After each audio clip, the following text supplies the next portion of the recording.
What's up, YouTube family? Gerald Greenlee here with Clean and Green Lawn Service in South Georgia. So today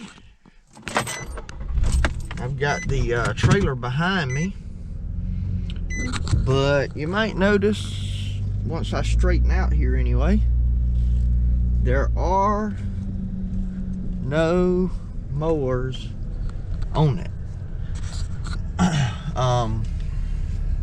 So this is one of the downsides everybody knows about if you do this kind of stuff, any kind of business for that matter.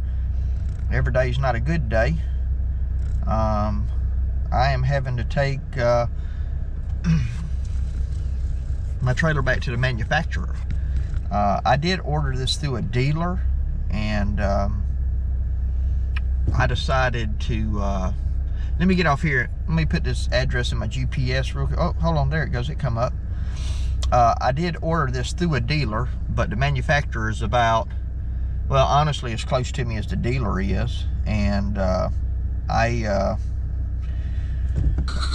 got a problem with my light harness. I think I may have mentioned this in a video. I thought, you know, maybe I had a bad light or something like that. And let me get the seatbelt on. And it turns out that I got under there to try to fix it. You know, I mean, I built boats for 18 years. Wiring, simple wiring like that's nothing. And I got my Klein strippers and said, hey, I'm gonna peel this back and check this wire here and this, that, and other. And when I tried to strip the wire, it would just pull off an inch at a time. I mean, not just the coating, not just the sheathing on the outside of the wire, but the whole wire is just rotten. And so I got a hold of the Arch Trailer folks and explained to them what was going on. The lady in the front office, real nice lady, and she said, let me have the plant manager call you back. He's out on the floor right now. And this was about 2 weeks ago. And anyway, it basically turned out that you know, she said, hey, just he had a bad day that day. They didn't call me back till late that evening. It was one of those things I thought, oh, here we go, they're not even gonna call me back. You know how you do that, because I do experience that with some folks. And anyway, she called back, said, I apologize, he had some guys out, he's been out on the floor all day, but Mr. Greenlee will definitely take care of your trailer. He said, just bring it back to us, we'll put a new harness on it, you know, whatever we need to do to make it right. I was under the impression that my dealer handed me a bunch of papers and said, hey, my understanding was he had turned in all the stuff for warranty. Well, when she pulled up my trailer, the model number on it, or the serial number on this trailer, she said, Mr. Greenlee, I'm not showing that you filed, you know, for your warranty stuff when you bought the trailer. I said, well, I was under the impression the dealer said that everything was taken care of. He just gave me a copy of it. And she said, well, it doesn't matter, we're going to take care of you anyway. But she said that, you know, that paperwork hasn't been filed. So, you know, there again, a lot of times when you deal with companies, or you deal with customers, you know, if there's some fine print in there or something that you know, a loophole, a lot of times people will try to get out of it. So anyway, hopefully that doesn't seem to be the case with these folks. What this place looks like it's this big, looks like this big, you've arrived, building here, I guess. I think maybe I have actually went around it. So I'm gonna go in here. I hope this will be okay. Restricted area, employees only. I'm gonna go in here and spin around. So you've got a big old, you know, metal building. Where they build these at here looks like. Definitely, you know, you don't need a super huge operation to build trailers, but you do need space. So they told me just to pull up in the parking lot, and a guy would bring a tractor out, and he would come out and get it for me. So I'm thinking that I just need to go right here where this little building's at. There we go. just like he said. Bringing the tractor around and getting it, and I'm gonna take it back in there and get it taken care of. Got a little John Deere there on it. Pretty neat. Guess they don't want you going back there in the facility with a truck. Probably liability, I'm sure. So anyway, I'm gonna go in here and touch base with this lady real quick in the office, and I'm gonna run down, find me a store, probably get me some more coffee, fill my truck up with gas, all that kind of good stuff. All right, she's out there somewhere in the shop. I didn't see exactly where he went, but he should be getting that fixed. I got with the lady to see where the stores are down here. I'm not familiar with this area, but I know I'm right in Douglas. Oh, I see him. He's back there in the other building. Arch Builders LLC. So I'm gonna run down here. I'm gonna go ahead and fill the truck up with gas. I don't know if you can see that. May have a glare on it, but we are full of gas. And I got me a charge here. Starbucks Mocha Frappuccino. I love to grab them when I'm out and about.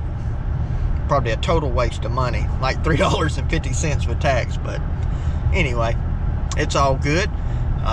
Headed back to the trailer place now, and hopefully the trailer will be ready.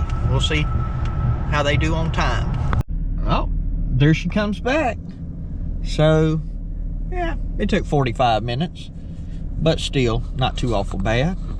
Like, they got me hooked up. Get out here and get this thing hooked back up to the truck. One other little plug I kind of wanted to put in here for Arch Trailers. This is something I think you can appreciate. My trailer was built by them in February of 2020. It is now October 2020, or about to be October 2020. I don't even know what the day is. Isn't that terrible? Today is the 29th, so it's September, but about to be practically it's October already, for all practical purposes. Anyway, they were looking at my trailer and they were showing me, hey, you know, we've changed some things since then. We've gone to self-adjusting brakes, we've gone to a different axle, they've done the lights a different way, they've made a different way where they add the dovetail in, and everything they were telling me, you know about these new trailers, the way they're doing them. They started building in 2018, so they're about 2 years in, year and a half. And what they have done is they've been innovative over that time. They started out building one way, and then they found better, more efficient ways. Or really, I don't know that I want to say efficient, but they found better quality ways. I mean, because the things they were showing me that they were doing now on the trailer, I was like, man, that makes sense. That's awesome. And even like they have the diamond plated fenders on them, which I have on mine, which I think is really a good upgrade. So I think when you think about a company, you talk about customer service, like I've already mentioned, but then you also consider somebody that's being innovative and looking for better ways to give a customer more value for their dollar. And so I think that's something that's very important too. So anyway, I just thought I'd drop that plug in here for anybody that might be close enough to be considering the purchase of a new utility trailer. So anyway, I just want to share that with you.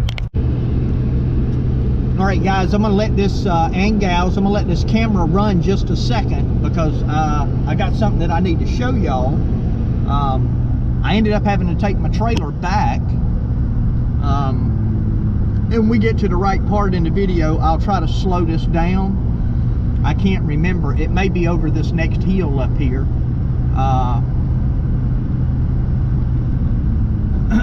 where it happened at, but it's crazy, man. It's crazy. This story's gonna be funny when I tell it. But again, super, super nice folks over here at Arch Trailers. It's a granddad that owns it. I guess he started the business, and then there is a son it'd be son and grandson that actually run the business. All right, look right here at this curve. I slowed down for this curve. See that?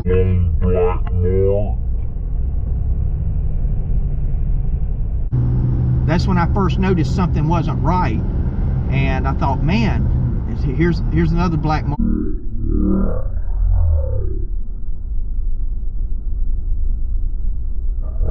On the dotted line over there.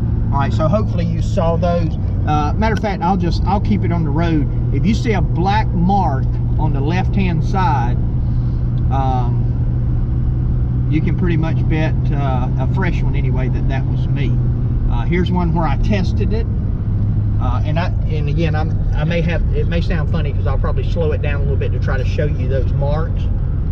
But I left, and there's a big one. I should have got that one. Anyway, and then I turned around right down here. But I left from there, as I was saying earlier, super, super nice people. Just great people. I mean, I can't say enough about how friendly they were and eager to help. But when I left here, I noticed something funny the first time I hit my brakes. I didn't hear anything because I got the music going, the AC's going, but I felt a tug on my truck. And I was like, man.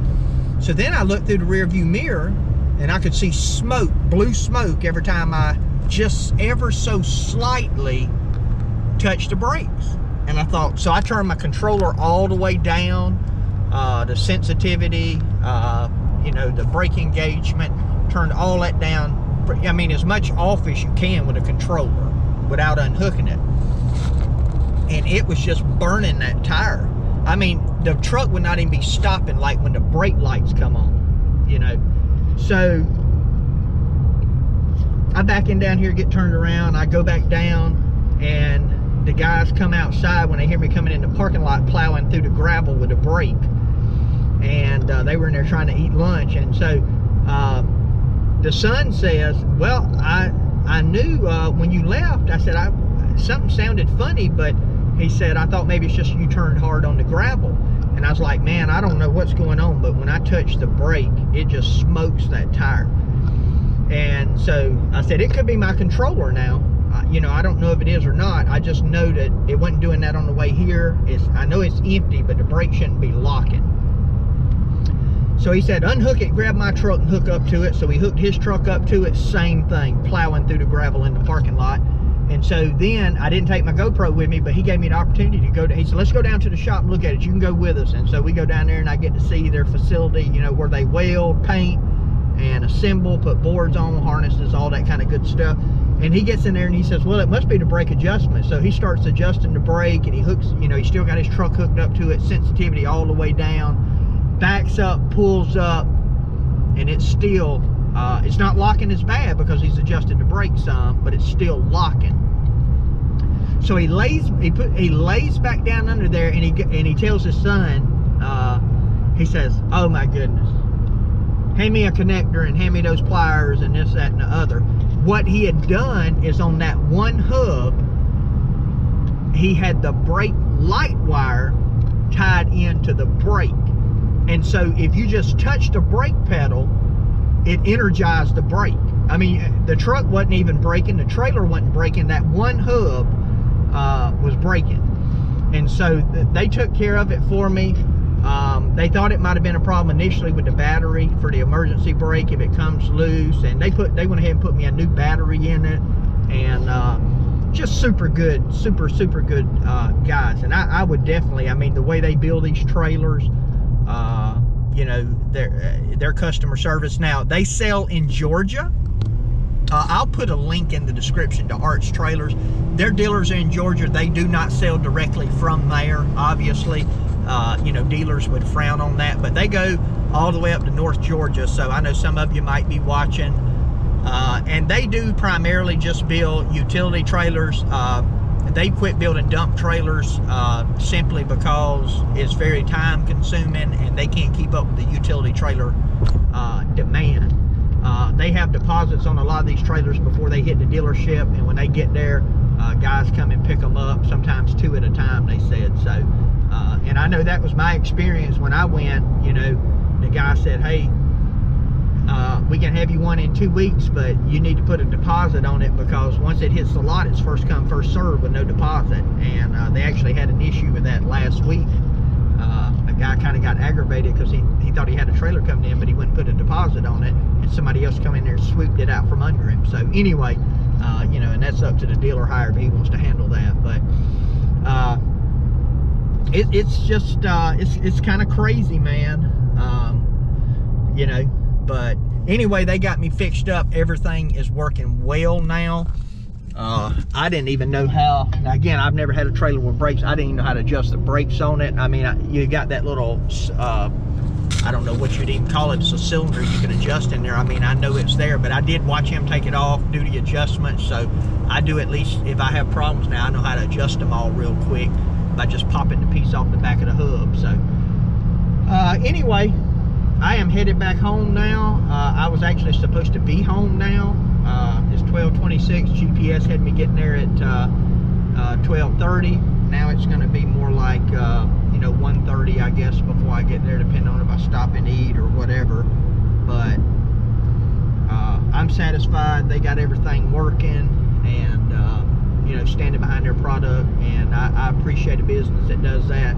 And as I move forward and do something, I will definitely give them first consideration, no doubt, on that, just because of you know, just great down to earth people willing to do whatever they needed to do to help. So you know, that guy needed to be in there building trailers, and you know, he made sure I was took care of, and that means something. It means something to me. So hey, appreciate y'all taking the time to watch. And you know, if you got any questions or whatever, just drop me a comment down there. I'd be happy to try to answer them for you. You know me, my prayer for you is always the same, that the Lord might richly bless you, that you might see all of your blessings as from Him. Have a great, great day.